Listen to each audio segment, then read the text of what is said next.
Here we go. Big Picture Live, Monday night tonight. The climate wars have begun. Economic, military, and cyber. We're going to be big on cyber attacks tonight. The cyber war has begun. We've been warning you about it, and it's not just in the beginning stages. It's gone into full throttle. We're going to tell you about that tonight on The Big Picture because it's Monday night, and that's the night when you get your news. Let's go. Big Picture Live. All right, welcome in. And I tell you what, it's been a busy day. A lot of stuff going on in the world, a lot of stuff going on in our life. We thank you for all the live chat. It's already filling up. It's time to get ready to welcome in the queen, y'all. Y'all put your hands together. She's sliding in here right now. There she is. There she is. Unmute me. Yeah. All right, you're unmuted. The world can hear you. Okay, I can't hear me. Well, you got to put your ears in. It wasn't clipped all the way. Can you hear it now? Yes. All right. It's great to be here. Good to see everybody. As you yeah. can tell by our heavy breathing, we came in on two wheels. I came sliding in on four wheels just now. Yeah, four wheels. Well, that's good. I was on two wheels. The four wheels of my chair. Yeah. Oh, that's true. That's true. Well, it's good to see everybody here already. Let's just go ahead and smash that like button. Go ahead and get it out of the way. And if you're brand new to our show tonight, subscribe, and comment. Get involved in the live chat. Let us know where you're watching from. We sure would appreciate it. Sandy, as we get right off the bat, I want to throw something up here, and then I've got something special for you. I want everybody to go ahead and plan on being a part of tomorrow night. Let me throw this up here. Tomorrow night, Joseph Z. If you're watching this live, if you've ever watched his channel, it's phenomenal. He'll be here at 7 p.m. tomorrow night. Joseph Z. What is coming in 2024, and the things that he lays out that his intelligence is telling him, and even prophetically, as far as the Word of God, is mind-boggling. This is one of the most powerful shows we have ever had. I personally cannot wait. I view his program quite often, so I'm excited about your content. I'm excited about the friendship that the two of you have started, and I encourage everybody to check him out. Yeah, he's phenomenal. Yeah. He's a real deal. He's humble, and he's just. He is not full of himself. He is just incredible, and he's a voice in this moment. All right, so let's get into the news tonight. Of course, this is at the top of all news that's going on right now. It's what's going on in Israel. Let's lay Jimmy over here. We got a special guest we're going to bring in here a little bit later so I can see my screen here. Hamas has warned that no hostage will leave alive if demands of the resistance are not met. Now, I want you to listen to this. The Iran-backed terrorist organization Hamas warned on Sunday that no hostage will leave the Gaza Strip alive unless demands like additional aid for Gaza are met. Neither the fascist enemy or its arrogant leadership nor its supporters can take their prisoners alive without an exchange and negotiation and meeting the demands of the resistance, spokesman for Hamas Armed Wing said in a televised broadcast report on the Israel Times. Israel and Hamas reached a temporary ceasefire agreement that took effect on November 24th, and during that time, the terrorist group freed 110 hostages in exchange for some 240 Palestinian prisoners. The truce ended and fighting resumed on November 30th after both sides accused the others of violating its terms. More than 240 people, Israelis and foreign nationals, have been abducted to Gaza on October 7th. It goes on to say that on Sunday, Prime Minister Benjamin Netanyahu called for Hamas fighters to surrender. In recent days, dozens of Hamas terrorists have been surrendering to our forces. They are laying down their weapons and handing themselves over to our heroic fighters. It will take more time. The war is in full swing. But this is the beginning of the end for Hamas.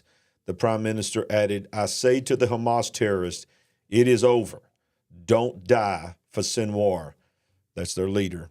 Surrender now. Wow.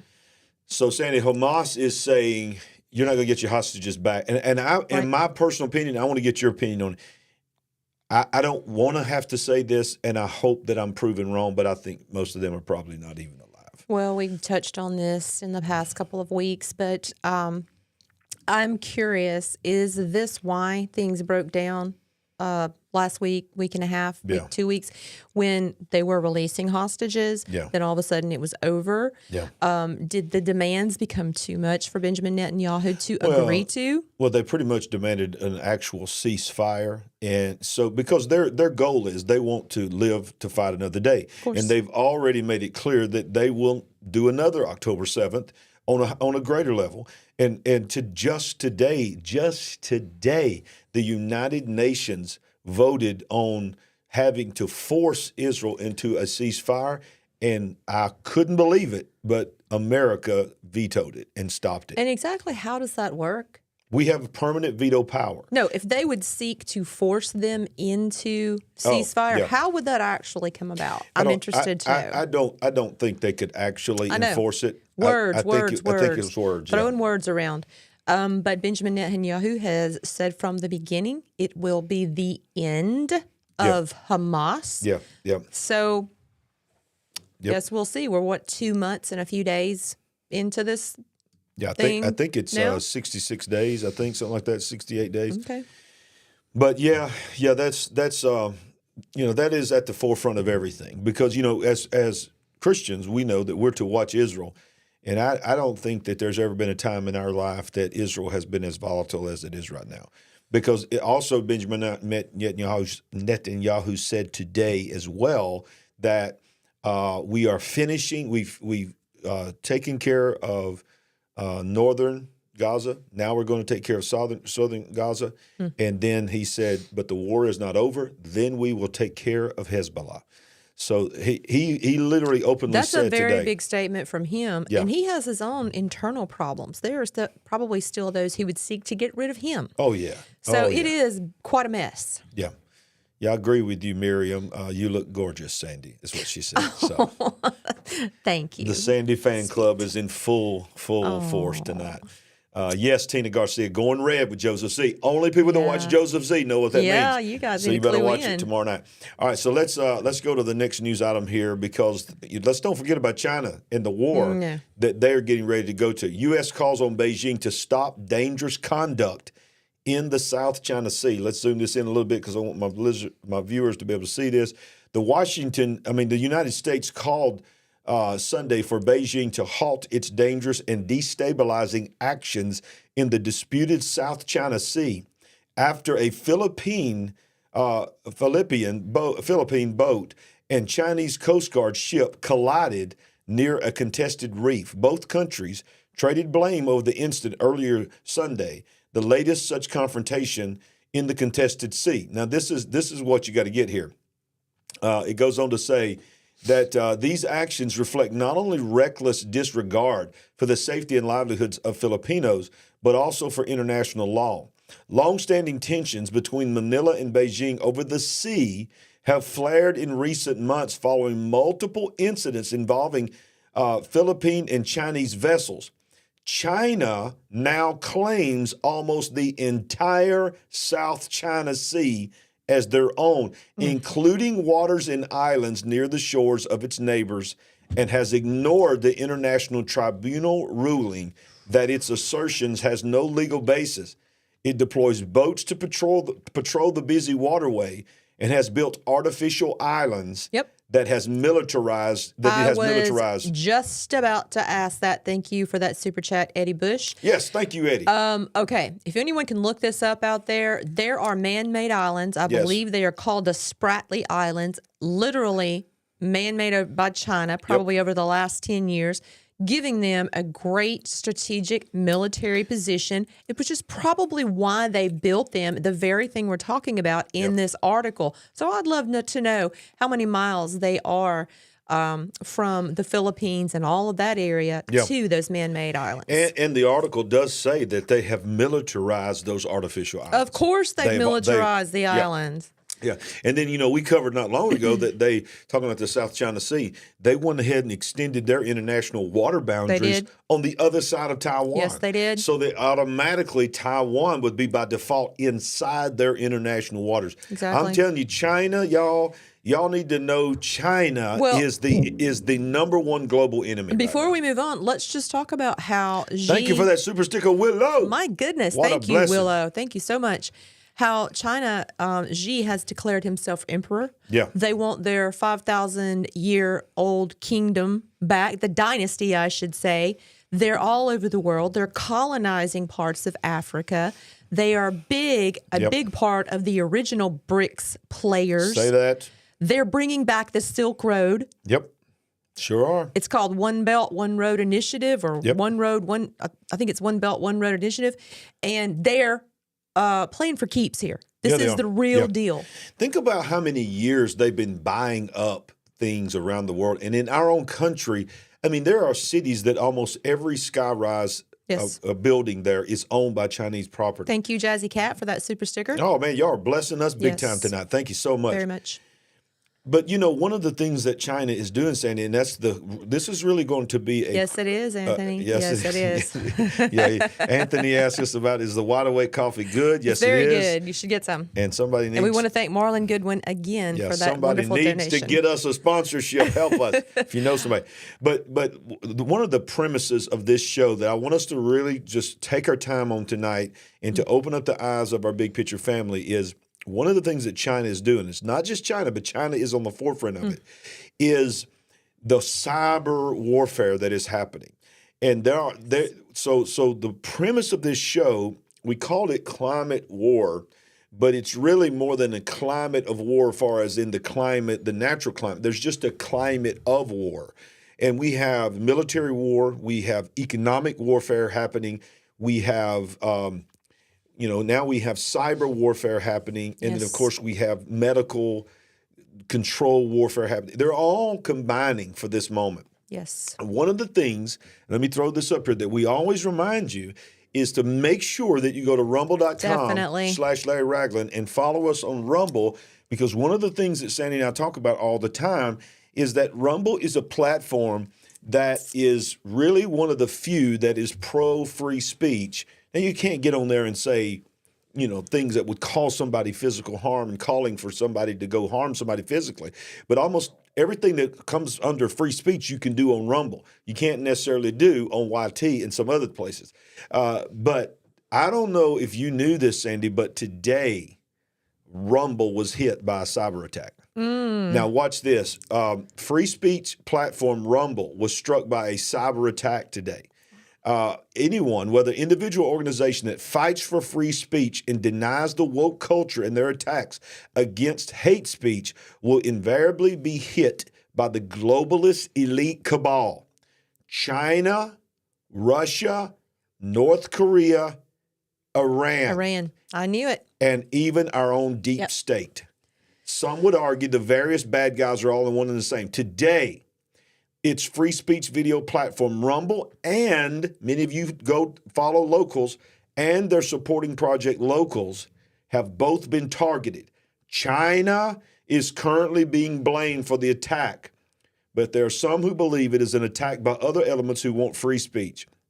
And it goes on to say, this particular popular podcaster says, I was planning to go live, but Rumble and Locals are down. This was earlier today. Apparently in a massive, unprecedented attack, one that is likely politically motivated. If I have any of those updates, I'll let you know. And then it goes on to say the CEO, Chris Pavlovsky, that is the CEO of Rumble, confirmed. I can confirm that this attack has been unprecedented and has been happening since this weekend. I also suspect it is political, coming from activists. Listen to what the CEO of Rumble is saying. Coming from activists and organizations who want to censor our creators and related to January 6th videos that are being posted on Rumble. Oh, my goodness. So one of the things... Here we go, January 6th again. Yep, and I want to say this. Remember, we told you on the Big Picture about the new regulation of the FCC, the power to be over the complete infrastructure of the internet. Yeah. And we said that included the ability to turn off Rumble, the ability to turn off anything it wants to turn off that it deems hate speech. The cyber war has begun. China is heavily involved. Russia is heavily involved. Iran is heavily involved. But also, got to be careful what I say here, also the alphabets of the organizations that are in Washington, D.C. are involved as well. I believe that. Do you think it's we can very confidently say that the government did not do this one because they probably would have announced it, or, it wouldn't have gone down the way that it did? Thank you for that answer, Billy Mitchell, to our question earlier about the island. So most likely this was truly a cyber attack from somewhere. But, how many times have we heard just over the course of this year about hospitals and schools and other corporations or organizations being shut down, basically held captive or hostage because of a cyber attack? Absolutely. And some of them demanding ransom, and a couple of those times, those places paid the ransom. Big money. A lot of them did. And I think a lot of them did that we never even heard about. I'm sure. That just to stay out of the media. Because time is money. Yes, exactly. And they can't just have things locked up. Things have to keep moving in a business. Look, we're not trying to be fear-mongers, but what we're trying to show you tonight on Tonight's Show, and we're going to try to do our best throughout the rest of December and even going into 2024, you guys understand it's about to ramp up. It's about to go. It is already ramping up. I hate to say it, but I feel like for whatever reason, they're waiting until, the clock ticks and we roll over from 2023 to 2024 to do some really nasty things. Yeah. And I want to show you one more thing about, talking about what you just mentioned about all the things that's been attacked and hacked. Chinese military is now being proven to ramp up its ability to disrupt key American infrastructure, including the power grid and water utilities. I think we've been hearing a lot about that lately as well. Yeah. And I think a lot of these attacks on the power grid have been tests to see what they could do to get ready for the big one. The Chinese military is ramping up its ability to disrupt key American infrastructure, including power and water utilities, as well as communication and transportation systems, according to U.S. officials and industry security officials. Hackers affiliated with the China's People Liberation Army have burrowed into the computer systems of almost 24 critical entities over the past year. The intrusions are part of a broader effort to develop ways to sow panic and chaos or snarl logistics in the event of a U.S.-China conflict in the Pacific. What we're talking about almost every week. Among the victims are water utilities that's been hit in Hawaii. Think about that. A major West Coast port and at least one oil and gas pipeline. People familiar with the incidents told the Washington Post the hackers also attempted to break into the operator of Texas Power Grid, which operates independently from electrical systems in the rest of the country. Because there are 3 systems in this country, and Texas is on their own. Yes, their own power grid. Several entities outside of the United States, including electrical utilities, have also been victimized by hackers who spoke on the condition of anonymity. And he goes on to say, none of the intrusions affected industrial control systems that operates pumps, pistons, or critical functions are caused the disruption, this official said. So they're saying. But what I want to say to you is this. Now, a lot of times when we come on this show, Sandy and I have time to talk about what we're going to talk about. Sometimes we don't. Sometimes we just because this is not our whole life, y'all. I don't know if y'all know this. This is just a tiny part of our life. We are pastors and papaws and all kinds of other stuff going on in our life. So a lot of times we are just running wide open to get in here.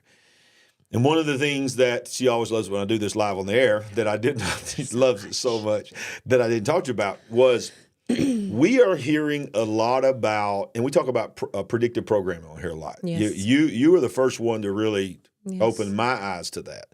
We'd be watching a movie. Tried. You tried. You succeeded. Okay. I did finally win. You did finally win. I just wanted. He was resistant. I just wanted to watch a movie. I mean, I was just like, can I just watch a movie? And like every plot turn, she'd go, you know what that's really saying. And she'd pause that for a minute. And pause it. She'd be like, blah, blah, blah, the Chinese and the World Economic Forum. And she, listen, this show exists because she began to pour into me. I admit it. I admit it. You won. Okay. And I'm glad you did. But speaking of predictive programming, a lot of people's been telling us this week about a movie that has some bad words in it. So I'm not trying to they say it has a lot of, you know what, the bad word in it. But it's a movie about the power grid and everything being hacked and what would happen to our world if all of the systems were hit at the same time. Mm-hmm. And it's supposedly the #1 trending movie on Netflix or somewhere. And the reality is this, when we heard about that, knowing what we know, it's like, are they getting ready to roll out by this movie that everybody's sharing, everybody's talking about, trying to let us know this is coming? What do you think about this movie that we're hearing about that's about the end time cyber attacks? Some of y'all might want to. Okay, somebody said watched it today on Netflix. So put in the live chat if you watched it, what you thought about it. Do we know what the name? I mean, I've heard some talk, but I don't know, or I can't remember. I think someone told me the name of it.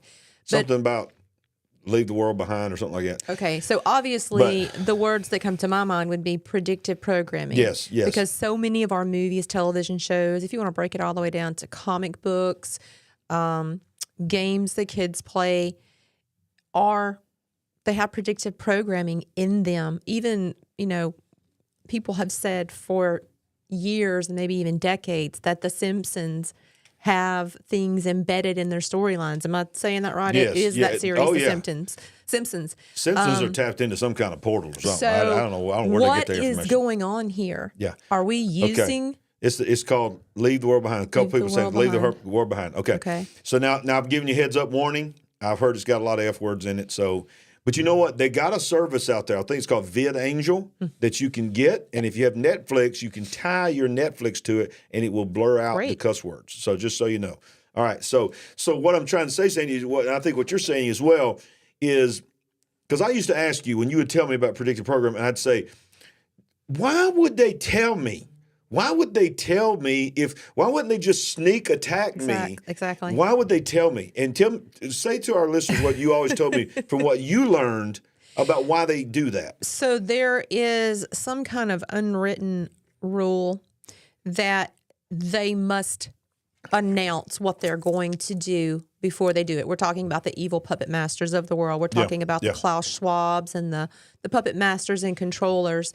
And if you do nothing, if you just have no opinion, or especially if you have no action towards whatever these evil plans are, it's the same as you agreeing to it or accepting it. Yeah. So we can look over the past years and decades how our society is falling apart, how so many terrible things are going on in our world, and understand that we have laid down and let a lot of these things happen. If you want to go all the way back several decades, when prayer was removed from school.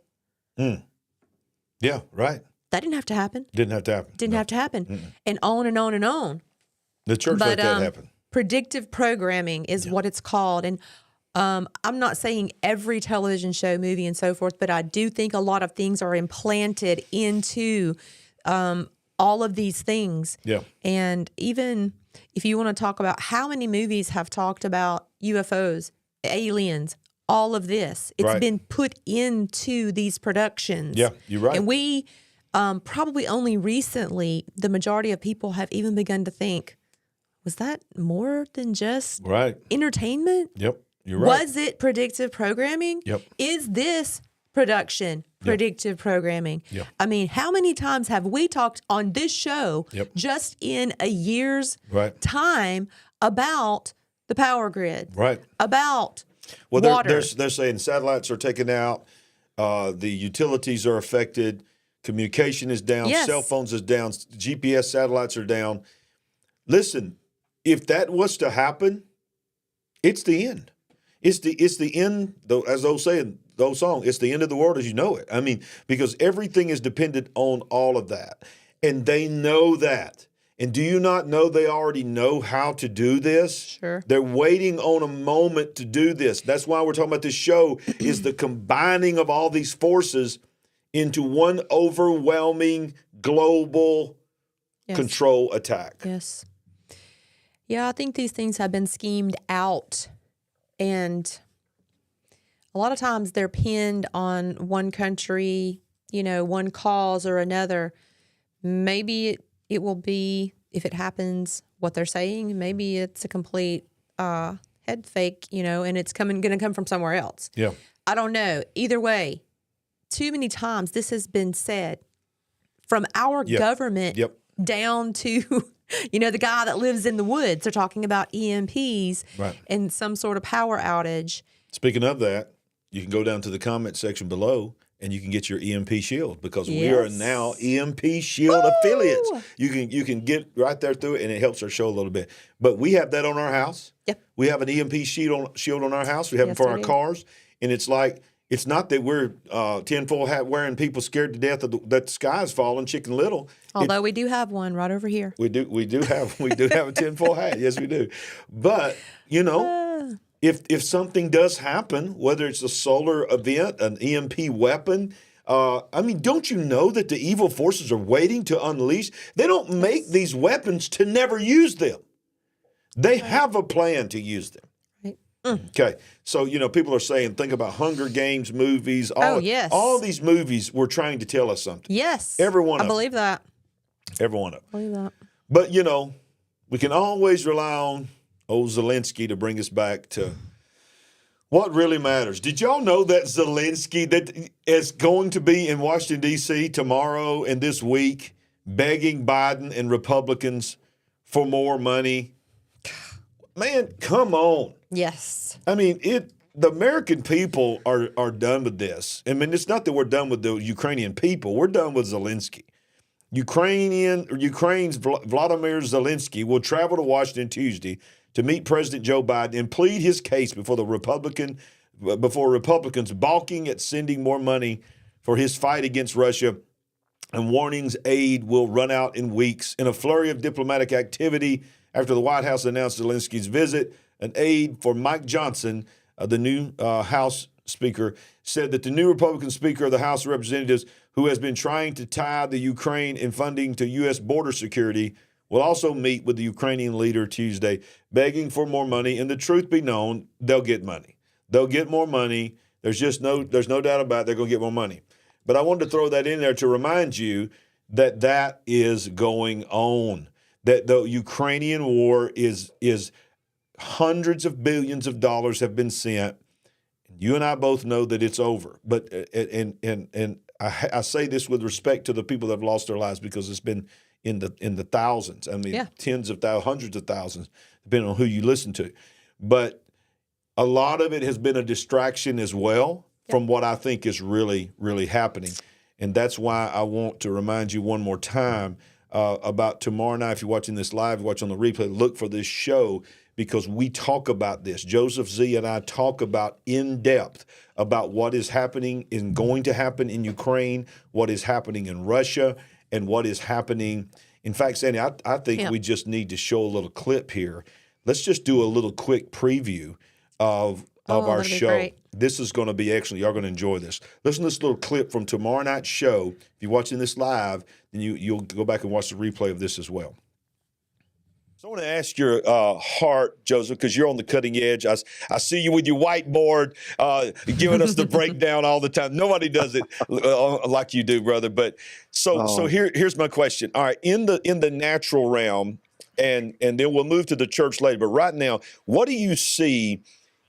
We're talking about 2024 here. What should we be looking for in the war of the Middle East, Ukraine, China, all of the things, the World War III? Is that legitimately a possibility, Joseph? Could we possibly in 2024 be moving into a World War III? What are you hearing in the spirit realm and even on the ground with your intelligence that we should be looking for in the natural realm in reference to war? I believe this, Larry, and this will be controversial for some people, but I believe we are already in World War III. I believe that is happening both digitally. I believe it's happening in a quiet manner. And the only nation that's not really up to speed on this is America. Wow. Because the nations are already in collisions. Now, I was just over in Moscow just a few months back. I was walking Red Square. I was there with my dear friend, Rick Renner. And I'm over there and I'm walking around and I realized, Moscow is not it was very calm. It wasn't terrible. The things you see in the news about it just are not true. Things are going good there. Moscow reminded me of America in the 90s. Wow. But having said that, there is more going on than what we're hearing over here in the news.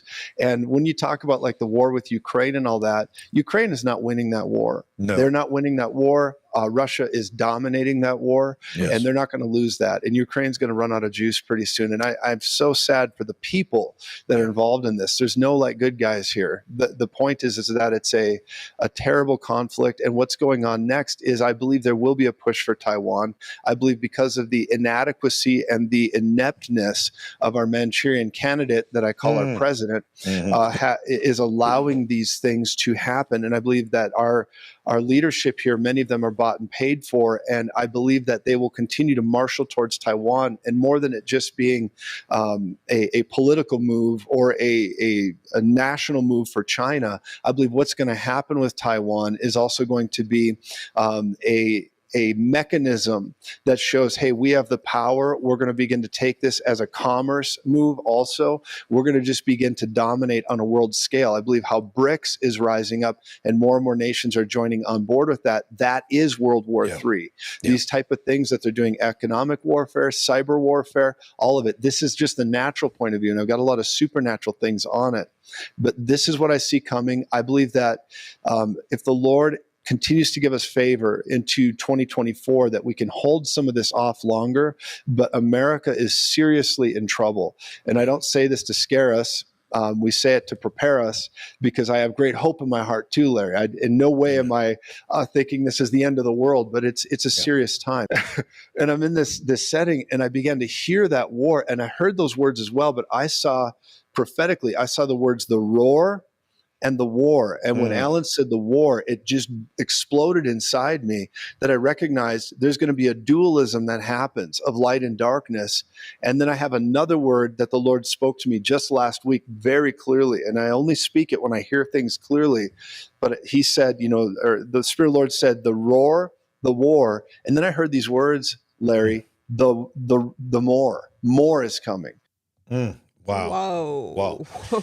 And that's just a clip, y'all. It gets even deeper than that. We get into some stuff. It's going to be awesome. Yeah, so that's Thursday night. Tuesday night. Tuesday night. Tomorrow night, Tuesday night at 7 p.m. Central Time. If you're watching the replay of this, just look for it.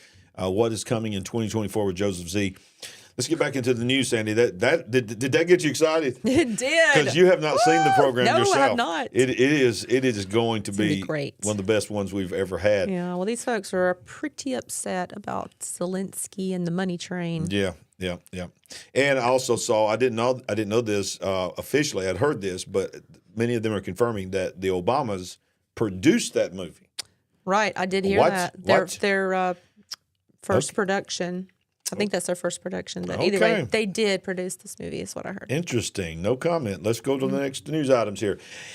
Well, Sandy, it's that time of the year again. The CDC director, Mandy Cohen, is now urging Americans to mask up again. It's that time of the year. It's the mask timing of the year.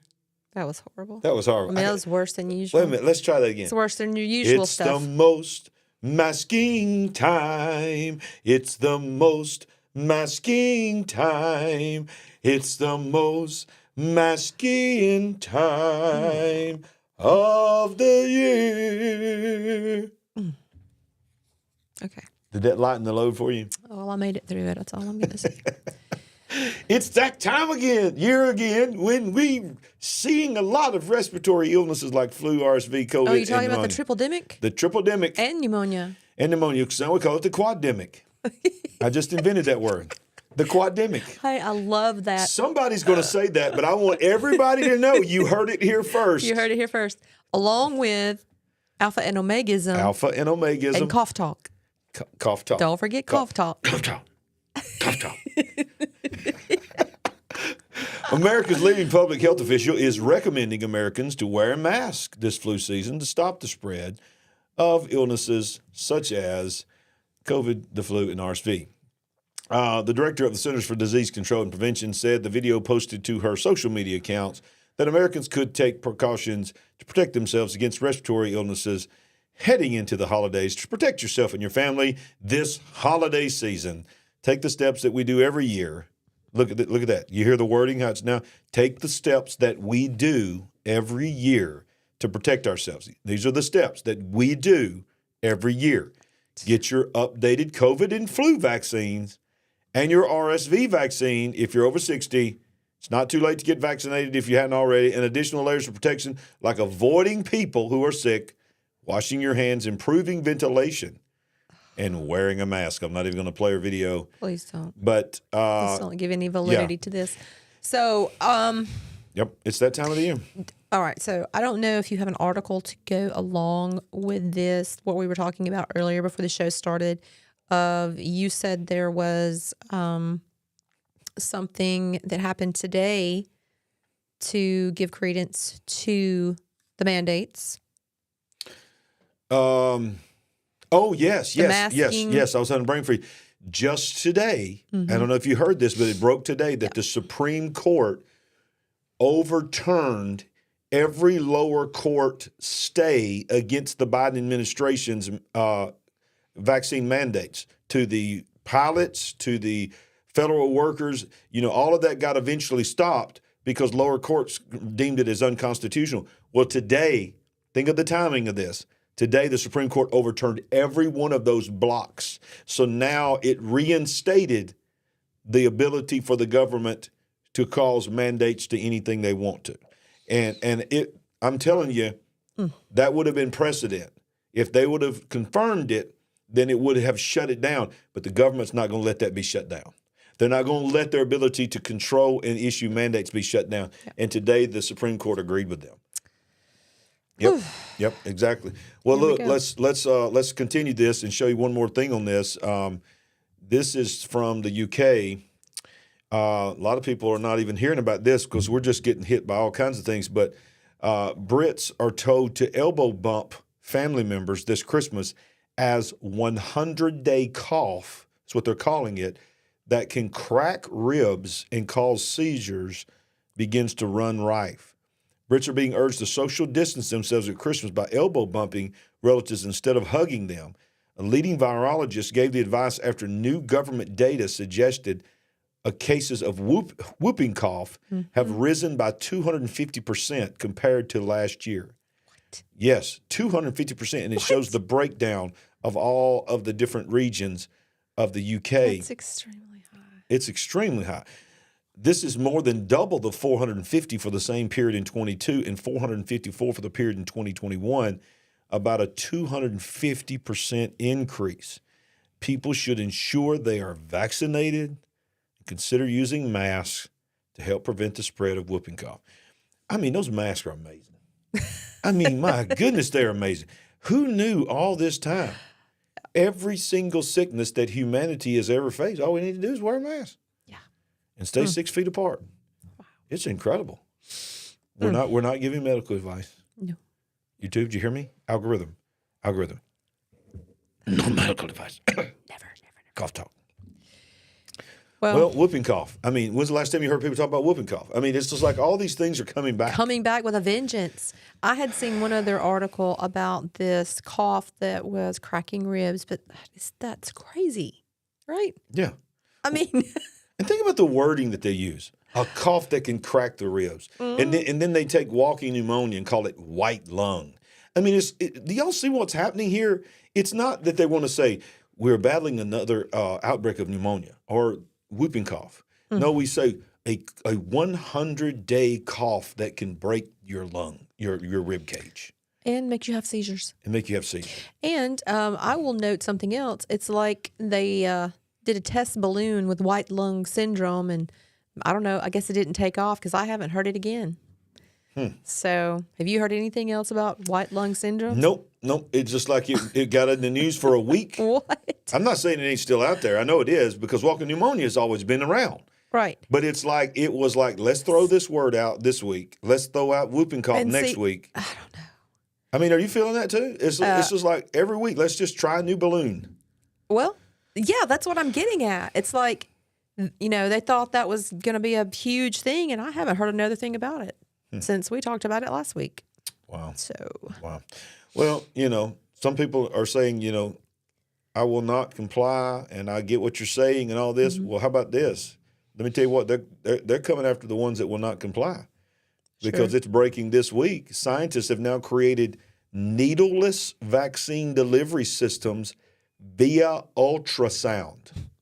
What? This sounds crazy. The result is a more efficient vaccine that could help reduce costs and increase efficacy with little risk or side effects. With so many people having a phobia and hatred of needles and vaccinations, a group of scientists have created a potential new way of inoculating patients through ultrasound, invisible through the air. I mean, through rubbing on your belly or something. I don't know. That's what they do to women. The innovative form of vaccination was showcased during the Acoustics 2023 event held in Sydney, Australia, co-hosted by the Acoustical Society of America and the Australian Acoustical Society on December 4th and 8th. It says, according to the press release, quote, the scientific conference brings together acousticians. How you say that? Acousticians? Acousticians. Researchers, musicians, and more experts around the world while in Sydney. And it says that they have found a way to have needle-free ultrasound-enhanced vaccine delivery. Automated pop song mashups as well. Impacts of acoustic design in prisons. And auditory sensory augmentation to supply table tennis games for people with vision loss. Oh, dear God. All of this is going to be done with frequencies. But the main thing here is saying they're going to give you the wah-wah through ultrasound. What? Come on, I got to adjust your camera. You got to talk. Okay, I'm sorry. I'm trying to think about this and process all of this, and it's just more insanity to me. So I don't know. I just want to laugh, but yeah, exactly. Me too. What? Me too. What? What? Yeah, that's what Billy Mitchell said. What? Are you serious? Somebody needs to say that on their show. Probably could make them, widely known. It could become a catchphrase. What? Sounds promising. Are you serious? It really does. You know what I'm feeling too? Sometimes you just need to get some coffee. Yeah. And calm down. Only about 2/3 of the people here will get that. Yeah. But let's go back to this one more thing here, Sam. I want to stay on this cyber warfare thing because this is huge. This is huge. Yeah. China's cyber army hackers have infiltrated, as we said, key infrastructures. But I wanted to show you that this is one of about 10 headlines I saw today. And you remember when we showed you back in we showed you video of 2018 and 2019, and then into the pandemic in 2020 as well. Klaus Schwab said, and I'm going to show you the video again right now, what we really need to be concerned about is not the polycrisis, that too, but the cyberdemic. He called it a cyberdemic. He said, you think this is bad. He predicted that before the wah-wah hit. And then when the wah-wah was taking over the whole world, he said, this pales in comparison to what will happen if we do not guard against the cyberdemic. Listen to this, and I want to remind you, and I want you to think about this movie everybody's talking about. I want you to think about what you're seeing with AI. I want you to think about all the cyber attacks that are being reported in mainstream media. This is actually a video that was put together 2 years ago. It does represent potentially something systemic that really kind of moves into the entire global financial system. But maybe just as important would be what it would do to psychology. Seeing what's working out there, seeing where all the connectivity exists or doesn't exist. Are you doing that or getting any access to organizations that are doing that? We do tabletop exercises, let's say, and these are led by the Treasury Department. This has been a major. This is the Fed chair. And he's talking about tabletop exercises that we have covered extensively here. Focus for Treasury, and appropriately so, and we take part in them. There is always the feeling with cyber that you're just not doing enough, right? Right. Well, in fact, that feeling is justified. No, it probably is. I was sure that a global pandemic was the kind of... May of 2020. This is the reporter, one of the main reporters from 60 Minutes. And listen to what he says. And this guy is woke, and this guy is very, very far to the left. And this was in May of 2020, not that long ago. Thing that the Federal Reserve would have planned for, that they would have written reports about this years ago, maybe had tabletop exercises like they do at the Pentagon to game out what would happen. Is that Scott Pilley? I don't know his name. And I asked a senior official, a former senior official at the Federal Reserve, is this something you guys worked on? He said, no, that wasn't something that we were planning on. He said, we were much more concerned just a few years ago with cyber attacks, with what would happen to the economy if the entire electricity grid was attacked and the lights went out. But pandemic was just not one of the things that we were thinking about. More concerned. So let me pause it and let you understand again what he's saying. He's saying that we're in the middle of the beginning of the global wow. All right, this is May of 2020. And he's saying, I asked the Federal Reserve a couple of years ago, do you ever think about a global pandemic affecting the finances? No. That's never been anything that we're worried about. What we've always been worried about is a cyber attack. Just a few years ago with cyber attacks, with what would happen to the economy if the entire electricity grid was attacked and the lights went out. But pandemic was just not one of the things that we were thinking about. We all know. There it is. But still pay insufficient attention to the frightening scenario of a comprehensive cyber attack, which would bring to a complete halt to the power supply, transportation, hospital services, our society as a whole. The COVID-19 crisis would be seen in this respect as a small disturbance in comparison to a major cyber attack. We have to ask ourselves in such a situation, how could we let this happen? Despite the fact we had all the information about the possibility and the seriousness of a risk attack. Yeah, I think. Wow. So that was 2 years ago. Yeah. Klaus Schwab, you shall eat the bugs, you shall own nothing and be happy about it. Klaus Schwab is telling us the COVID-19 pandemic would be considered to be a mild global distraction compared to what will happen at a global cyber attack. Oh, boy. Are we on the verge of that? Is the question of this program. Are we on the Whether verge? or not they do it is yet to be seen, but if they're talking about it, then hey, maybe it's in the cards as a possibility. So we should really pay attention and take note to everything, because it seems that Yuval Noah Harari wants to tell us everything that they plan to do to us, or everything that they're planning to lay out. Yeah, and in the midst of all of it, we've been trying to remind you that we're being invaded at our southern border, and there are sleeper cells all over our country that whenever a cyber attack happens, they're going to be activated on the ground as well. And then we have people like Senator Dick Durbin. I just don't even understand how he had the gall to say this. Senator Dick Durbin introduces a bill to allow illegal immigrants to serve in our armed forces. I could read all this, but I'm going to try to go down here if it's here, and I'm going to play this video. Here we go.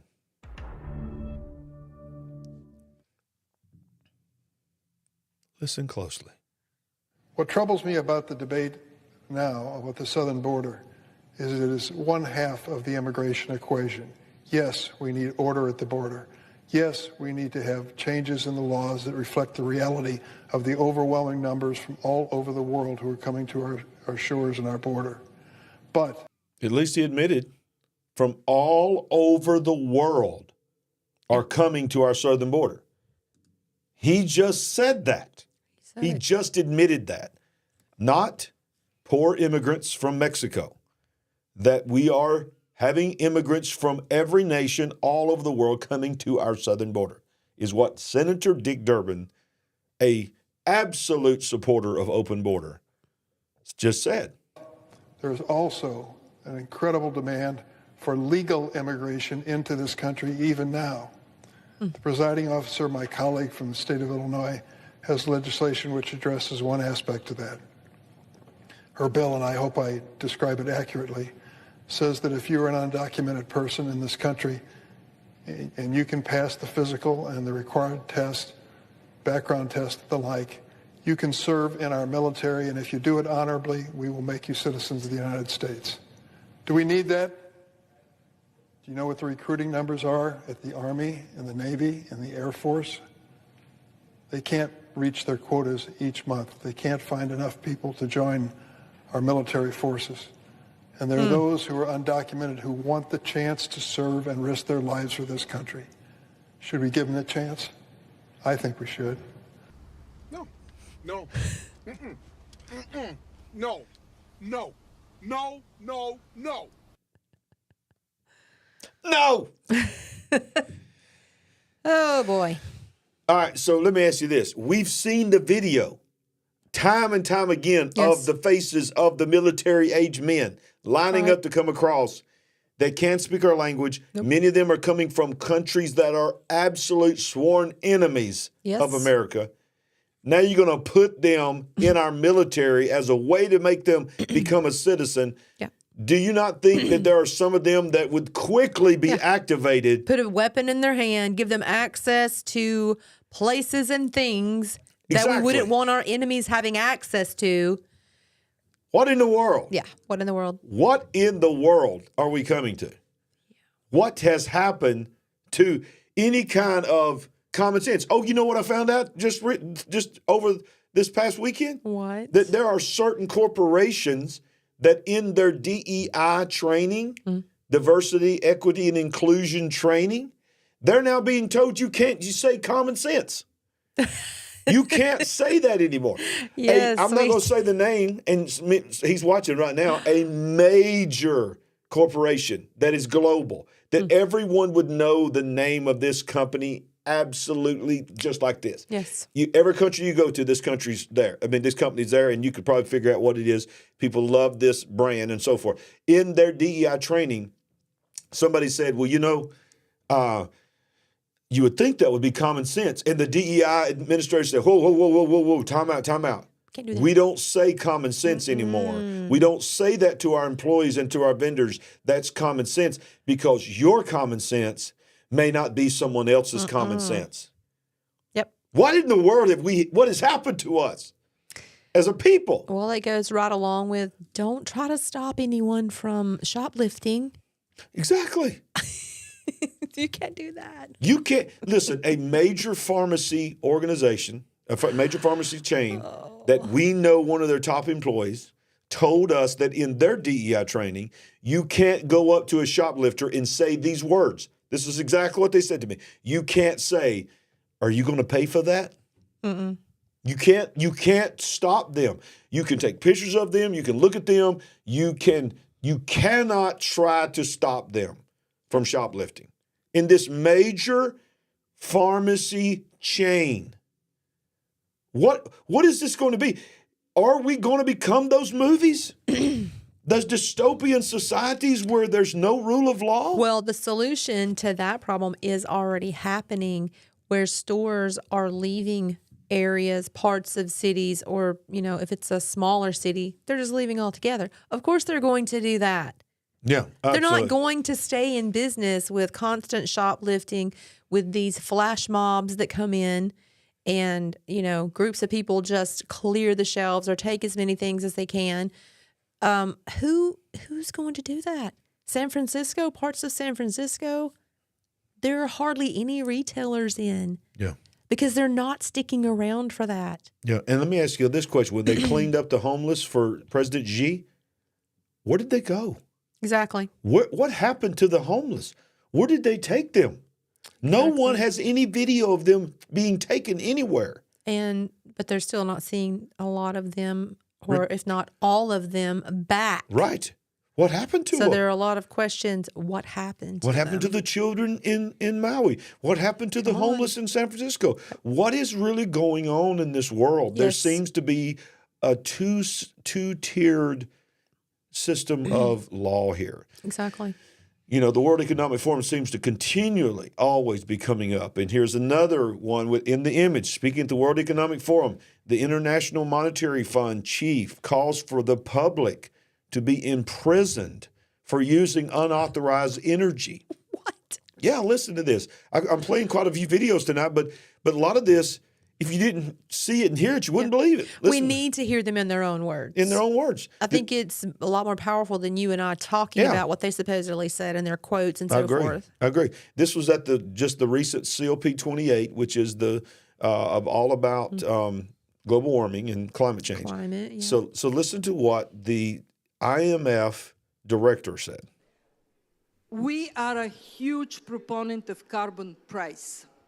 We believe that carbon price has the potential of raising revenues in a way that is both equitable, because the more you consume, the more you pollute, the more you pay. And it is also an incentive to accelerate decarbonization. In other words, you would need less money because you would need less money. Consumption and production adapting to it. Can we just bring up the fact that we are carbon? Yeah, exactly. You are. Oh my goodness.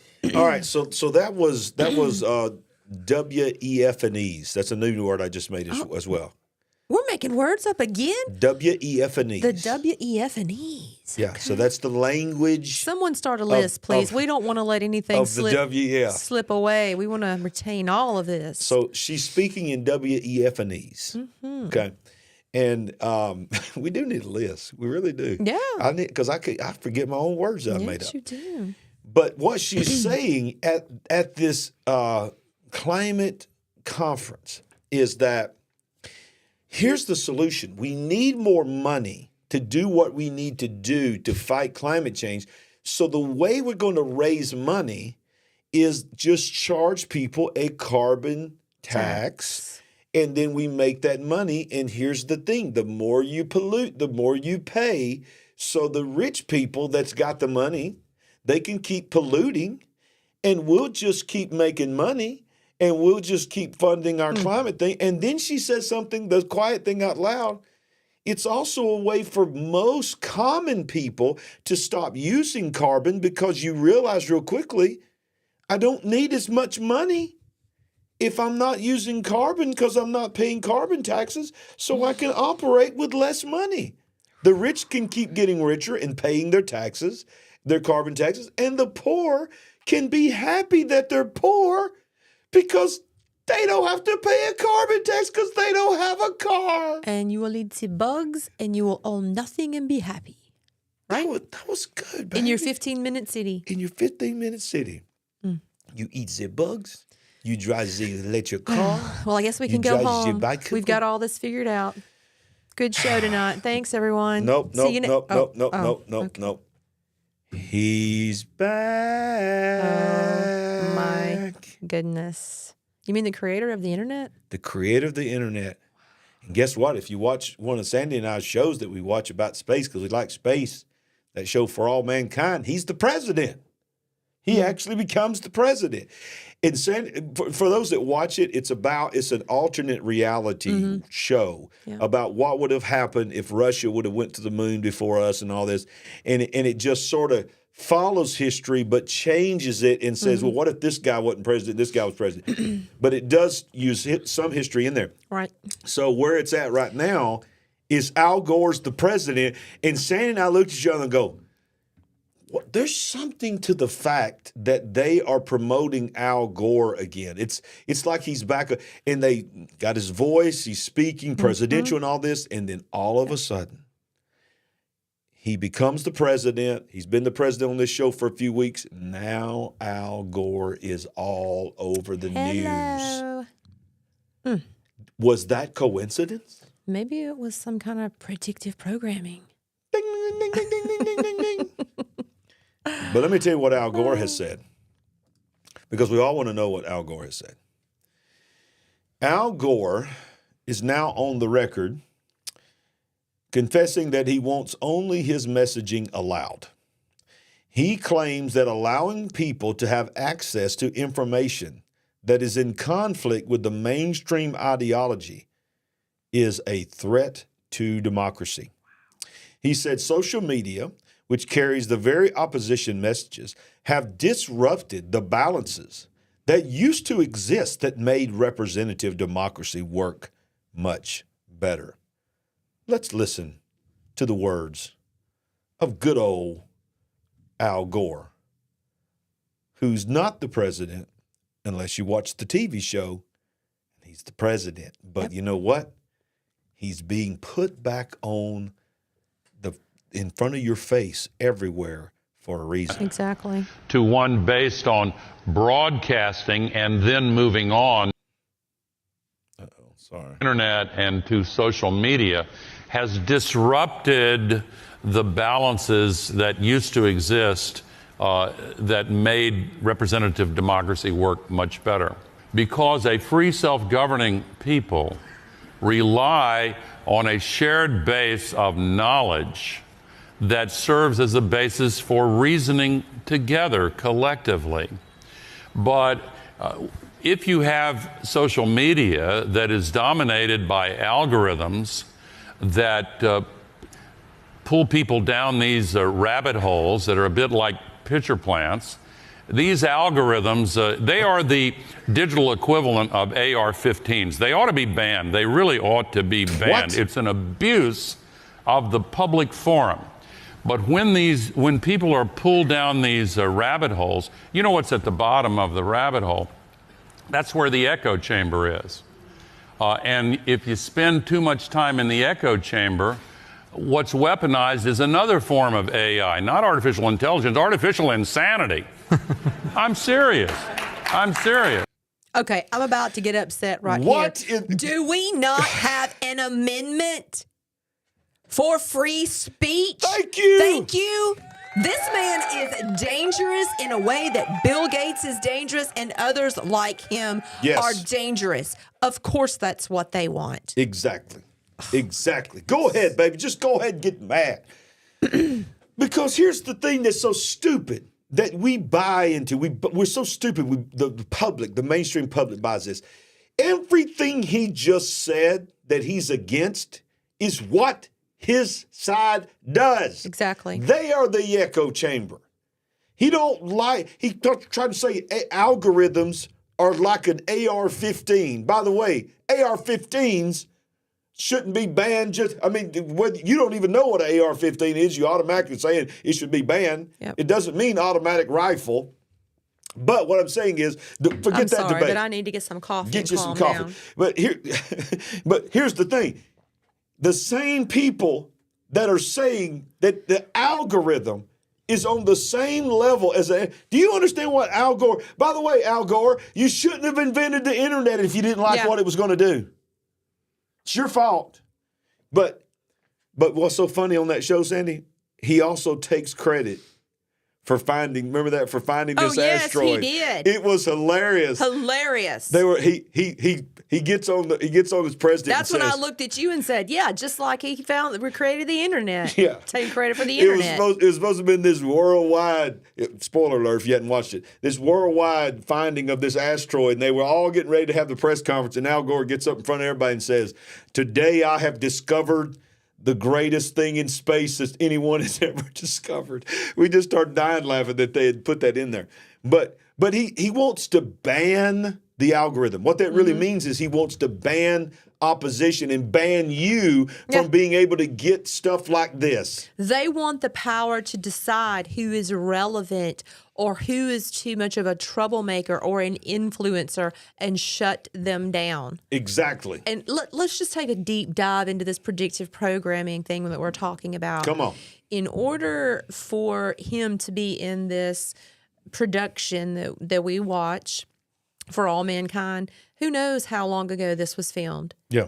And well, yet, it may be even AI. His AI voice. It may not even be him. Yeah. But the point is, it had to be into production months ago for it to be available for viewing. Yes. This was like this weekend that this episode that we're talking about, was available to watch. So, I mentioned to you, remember last December when we were going to try to watch the Santa Claus on Disney Plus, whatever that little 3 or 5 episode, we never made it past the first one. No. But anyway, the point is, on that Santa Claus, those episodes, there was a character that was wearing a Shania Twain T-shirt. I remember you talking about it. And this is right when Shania Twain was launching a tour and you started hearing her name. And you had not heard about her in years. Had not heard about Shania Twain in years, but all of a sudden she's all over the media.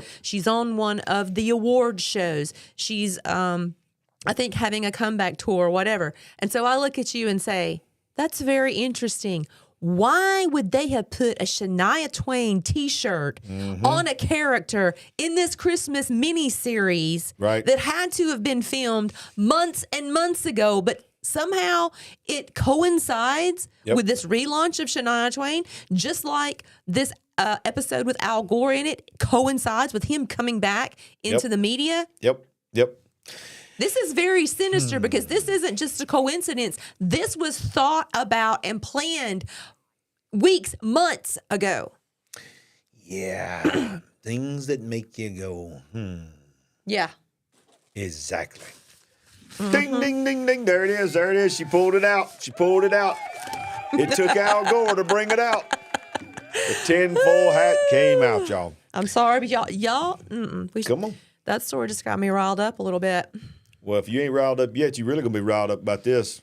I'm thankful we built our house when we did. I feel sorry for people trying to build a house and buy a house right now because the average monthly mortgage payment has exploded. The average monthly mortgage payment has exploded to $3,322. What? The average house payment. The Wall Street Journal analysis of the housing market. The average monthly new house payment when Biden took office was $1,787. It is now $3,322. But you know what? Rent has stayed relatively on a normal trajectory. Home ownership has become a pipe dream for most Americans, the Wall Street Journal said, even those who could afford to buy just a few years ago. Many would-be buyers were already feeling stretched by the home prices that shot quickly higher in the pandemic, but at least mortgage rates were low. Now they are high. Many people are just giving up. But he goes on to say what is happening, and you could predict this because that was the narrative. People are renting because they can't afford to buy. And what was one of the 8 things the World Economic Forum said would be in place globally by 2030, Agenda 2030, is that you will own nothing, rent everything, and be happy about it. That is what is happening. People cannot, they're leasing cars, they can't buy cars, they are renting houses because they can't buy a house. It is everything they said it would be. Yep. Oh, my goodness. The average car payment is, over $700? It may be approaching closer to $1,000. Exactly. Which is insanity to me because at the same time that mortgage rates were hit, obviously your rates for your cars to buy a new car and even a used car probably went up. Yeah, it did. Yeah. But if you needed a sign, Sandy, that the economy was about to take a huge downturn, watch the money people. Warren Buffett is selling $28.7 billion in stock and rings alarm bells over economy. Goes on to say Warren Buffett and Berkshire Hathaway sold $28.7 billion of stock in the first 3 quarters of 23 in a move that some economists have interpreted as a ringing alarm bell for the American economy. According to the company's earnings, the Nebraska-based firm of the legendary investor and billionaire known as the Oracle of Omaha sold a net $10.4 billion stock in the first quarter of the year. In the second quarter, it sold close to $13 billion of shares and bought less than $5 billion. In the third quarter, it sold about $5.3 billion worth of stocks. As Buffett is considered one of the greatest investors of all time, as well as one of America's richest men, his moves are closely observed and analyzed. It says a professor of applied economics at Johns Hopkins University who served on President Ronald Reagan's Council of Economic Advisors, Buffett and Berkshire Hathaway's recent lightening up on stocks and accumulation of a pile of cash, $157 billion, is consistent with the fact that stocks are relatively priced right now. So they're looking at the movement of the rich elite, what they're doing with their stocks, and they're looking at as alarm bells that they know something that we don't. Yeah, as we all should. I mean, obviously, they followed some certain steps and did certain things to get there. So it is alarming that he sold that much. Very, very alarming indeed. Very, very alarming indeed. And then you see it, the movement of what the EU is doing. We're going to hit this rapid fire, then we're going to bring Jimmy in here. EU this week approves regulation forcing big tech to support digital ID. Do you see the common thread of the background of all these pictures? World Economic Forum. There is Klaus Schwab. There is shaking the hand of the director of the Ursula EU. Ursula von der Leyen. The European Union has approved new regulations that will force big tech companies to include support for the new digital ID system to the public. The new EU digital identity regulation was approved by the EU Parliament's Industry Committee. The regulations were approved despite opposition from the pirate group. The new statute will introduce a digital identity app for public use. But it goes on to say that under the new regulations, members of the public will also need their digital ID to access online services such as social media and banking. You're going to need your digital ID to get on Facebook. To get on your social media.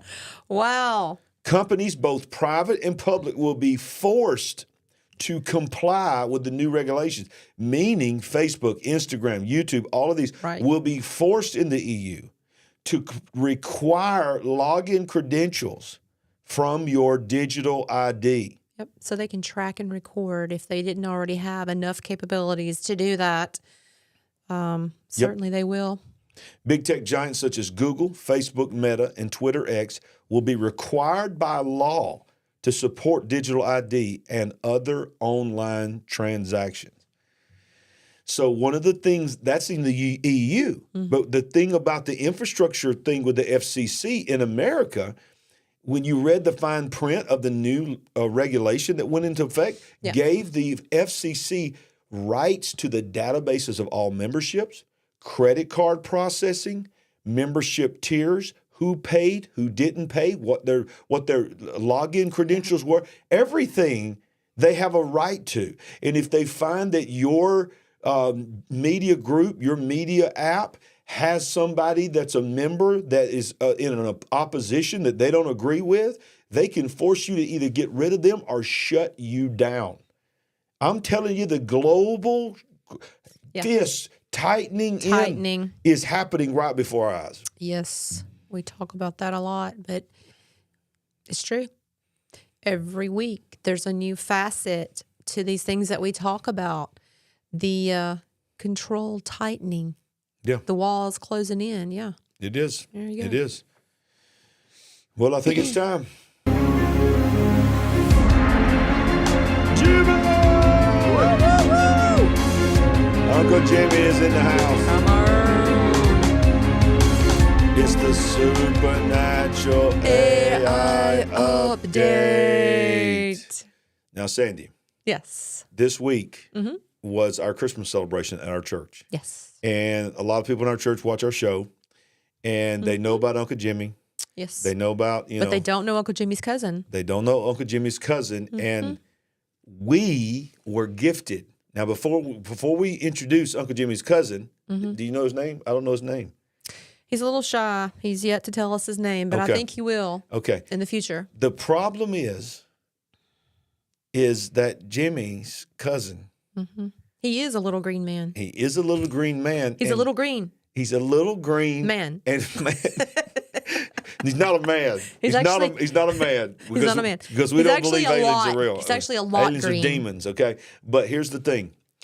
He's a cute little green something. But what he didn't factor in is behind us is a green screen. So I don't know how this is going to work, but let's introduce what was a gift to us. He's blue now. He's a little blue man because he's actually green. Look, watch this. He can go across dimensions. My goodness. Help me. Now see, watch this. What's the magical powers of Jimmy's cousin? Watch this. Now he becomes brown. Well, what do you know? Wow, I'll let you have him. And we need. Do you want to let the live chat name him? If you have a suggestion for Uncle Jimmy's cousin, please submit. But let's just more of things that make you go, Bye for now. Bye, Uncle Jimmy's cousin. What? Oh, he wants to wish everyone a very Merry Christmas. What? I hear something too. What? He said, smash that like button right now. Smash it. Thank you, Charlotte, All for right, my little friend. Yes, thank you, Charlotte. Thank you, Charlotte. You gave us all comedy relief tonight. How is AI going to radically transform the way we go on vacation? Oh, boy. This is great. I'm sure they're dying to hear. When it comes to AI in travel, films like iRobot and Blade Runner make it seem like we'll soon be roaming the world in self-drive hovercrafts with humanoid robots, manning our hotel reception desk. Considering the future, most people fall into one of two camps: those excited to be to the thought of unlocking alien experiences, and those gripped by existential fears of AI's threat to humanity, or perhaps just the human essence of hospitality. Though we're still a way off of replicants ruling the world, we're certainly on the precipice of something. Machine learning is becoming more potent and widespread by the minute, and while doomsayers are petitioning against a potential apocalypse, technology is already discreetly transforming nearly every aspect of tourism. And it goes on to say it's already among us. While the fantasies, dreams of robot hotels in reality, the travel industry has been using AI for a long time in ways that you might not expect. AI is just a sophisticated system of making predictions based on your vast data. And basically, like places like Kayak have been using AI to suggest things like the best times to take a trip, hacker fairs, helping people find alternatives. But the article goes on, and I don't want to bore everybody with all the details, but the article goes on to say that some of these companies are test marketing you taking virtual vacations where you put the goggles on. Oh, wow. And you literally can go anywhere in the world, and they're going to give you a 4D experience. This is what they're testing now, to where you can taste and smell. When you walk through the jungles of the Amazon jungle, you're going to smell the Amazon jungle, and you can stay in your home with your wah-wah and stay away from everything in the world and travel anywhere you want to go. You could get your jab, you can get your wah-wah, and you can put your mask on, and you can put your goggles on, and you don't have to put yourself in any kind of harm's way, and you can go anywhere you want. Wow. You want to take a virtual vacation? Where would you want to go? Maybe. I'm just thinking now about that movie, Ready Player One, where people, oh, God, yeah. they That lived predictive in a very rundown and dystopian type environment and neighborhood, but they would put their goggles on and go wherever, go into the game world, go wherever, and just be happy. And it helped them to deal with their harsh reality of life. So, yep, they did. I don't know. I don't know either. A lot of stuff's going on with AI, Sandy. A lot of really actually pretty scary stuff. Sam Altman, we covered that last week about OpenAI's drama. And this is a very deep article here, and there's some things that could be boring, and I don't want to get into it. But I never heard this term, and I want to put it up here so that you could be looking for this. Sam Altman's OpenAI drama highlighted the debate that is splitting Silicon Valley.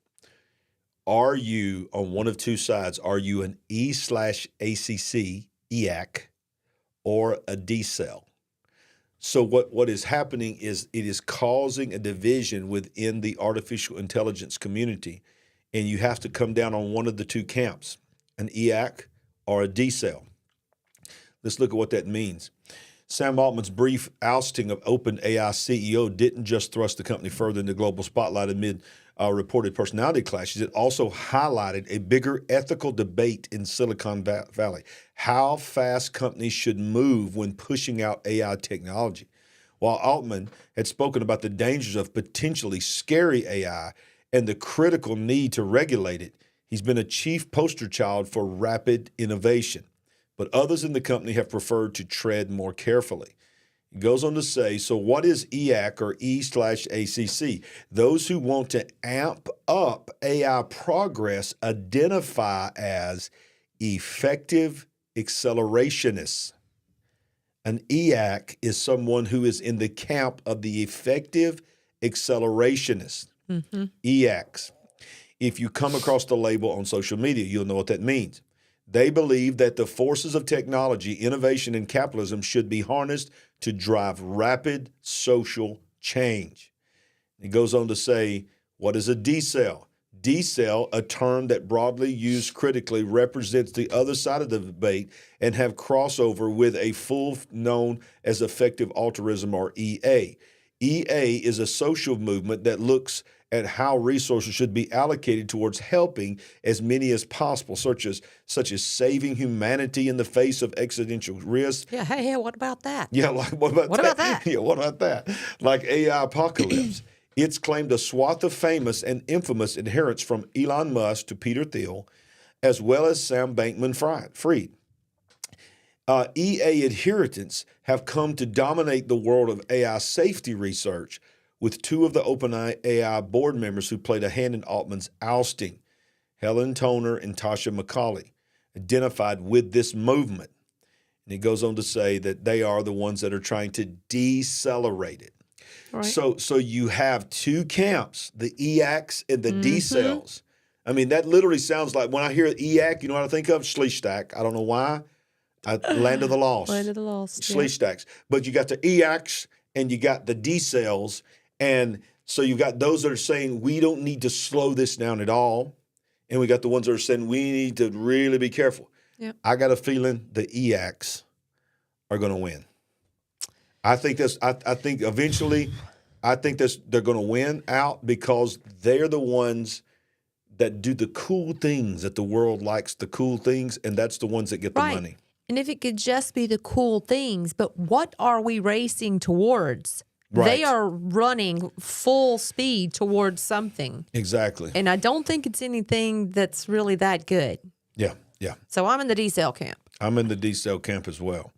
Now I'm in the acceleration of the kingdom of God camp. Absolutely. I'm in the deceleration of anything that's anti-God. But all right, so one more article tonight, and then we're going to close it out. We always try to save a good one for the last. But before we do that, we always want to remind you that if you hadn't already done that, you can go to LarryRagland.com, LarryRagland.tv. So many of you saying, talk real quickly about the Christmas cards that we've got and some of the gifts that we've got in the mail. So thankful for these sweet and encouraging cards, not just Christmas, but anytime, and definitely your financial support. We'll be getting ready to film some new episodes for our television show, We definitely need your financial support to keep the show on the air. We'll be traveling to Indiana to do that several weeks from now. So please be praying for us. Pray that the finances are there, that we can go on and continue to do this. But whatever you're able to do, we thank you. We thank you for your prayers. We thank you for all the wonderful cards. Yep, we got one today, and we read it together in the car. We just started crying. We were so blessed. Yeah. Some of the little notes that you write in there just mean the world to us. And that's those that come in the mail. But, I know that if you do a one-time online gift or if you become a monthly partner, you may not get an opportunity to make those statements to us. But we want you to know that we read every live chat, and we try our best to read every comment. And as our channel grows, those numbers grow. We're doing the best we can. But we want you to know that we certainly every week read the live chat. And to those that partner with us, the super chats, the super thanks throughout the program, they just give us life. It's not just a part of supporting. It's also a part of we know that you love us. You know that we love you. Yes. And it's a way of you showing us appreciation of the hard work that we put together. So we thank you for that. And it was just incredible to read some of the things that we've got. Okay. But you can go to LarryRagland.com and you can buy our book. You can do different things. You can watch videos there. You can listen to podcasts. It's not just a place where you can go and buy things. It's a place where you can go and know more about the ministry. All right. So we got one more tonight in the Supernatural AI update. And this is a doozy here. Still talking about Silicon Valley here. Silicon Valley guys casually are calculating probability of their AI will destroy humankind. It goes on to say that this person is talking about their connection with AI people, and it says it literally comes up. This is how much Silicon Valley is talking about in almost every dinner conversation. Doom and gloom. If you find yourself talking to a tech bro from AI about AI, be warned that they might ask you what your P-doom is. We're learning all kinds of words tonight. Yes, we are. P-doom. P and doom Thank in you for that parentheses. super chat, Oh, Lisa. thank you, Lisa. That was such a Thanks blessing. so much. The hot news statistic that became part of the everyday lingo among Silicon Valley researchers in the recent months, according to the New York Times. P-doom, or the probability of doom, is a quasi-empirical way of expressing how likely you think AI will destroy humanity. The kind of cheerful stuff you might talk about over a cup of coffee. It lets other AI guys know where you stand on the tech without getting too far into the weeds on what exactly constitutes an existential risk. I got to learn how to say that word. Existential. Existential. Thank you. I say this comes up a lot, and I can't ever say it. Someone with a P-doom, at 50%, might be labeled a doomer, like short-lived interim CEO OpenAI Emmett Shear, while another with a 5% P-doom might be your typical optimist. Wherever people stand, it now serves as, at the very least, as a useful bit of small talk. It comes up in almost every dinner conversation. Aaron Levy, CEO of the cloud platform Box, told the New York Times. So every single time that people are sitting down talking that are in the tech industry, every conversation eventually gets to, oh, by the way, hey, man, what's your P-doom? Before we go any further, what's your P-doom? Are you a EOC? Are you a D-cell? What's your P-doom? Oh, my goodness. You're living in a different world than most of us are living in. I'm about a 45 P-doom. I'm an EAC from way back. You're an EAC from way back. I'm an EAC from way back. I was an EAC before EACs were cool. What's your P-doom, baby? What's your P-doom? I'm serious. I'm asking you. We're talking over coffee. What's your P-doom? What is your probability of doom where you're at right now? Oh my goodness. Well, you're more into this than me, so could you even begin to elaborate? I'm on a P-doom probably of about 85. I'm pretty high on the P-doom scale. I may have to agree with you on that. I'm not sure. Okay.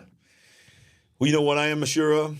I'm sure that I love my Big Picture family. Yes, we're thankful and we love y'all. We love y'all. Thank you for that super sticker, Alicia. Thank you, Shirley, Alicia, for that. Hey, don't forget about Joseph Z, man. This is a powerful, powerful show. And it's tomorrow night, if you're watching this live, Tuesday night, 7 p.m., or watching on the replay. Don't forget, Wednesday night, I'm in an in-depth Bible study right now. We just did a study on Joseph. We're going to do a study on Mary this week. It's going to be powerful. And, of course, also you can go to our website and you can watch the first season of our television show. Just go to LarryRagland.com. All 13 episodes are there for you to watch. And last but certainly not least, this Thursday night, Ricky Scaparo is in the house for the Kingdom Intelligence Report. Come on. From End Times Headlines will be our guest. So we got a show Monday night, Tuesday night, Wednesday night, and Thursday nights this week, all at 7 p.m. So just go ahead and come back here every night. That's all you got to do. All right? I'm sorry, I'm laughing at Billy Mitchell. Billy, you need your own channel, brother. And you need a comedy show, brother. Eggs Essential. Thank you. Thank you for helping me, Billy. Are we having fun? So much. The P-Doom scale. We ain't worried about no P-Doom. Where's Jimmy's cousin? Bring Jimmy's cousin Jimmy back Cousin, in. get back over here, Jimmy Come Cousin. back over here. Here he is. All right, we're still looking for names. He's translating 2 portals. He's traveled into my dimension now. Nice in your dimension. Give me some sugar. Give me some sugar, buddy. Come here. Weirdo. I am a weirdo. Hey. What's your P-Doom? What's your P-Doom from your dimension? He said 150%. It's going down. It's going down. Hey, we love y'all. Thank y'all for joining us on The Big Picture. Well, we always remind you, and the unnamed little green man that looks blue because he's green on our green screen, we're going to give him a name. But whoever he is, I don't know how often he'll come.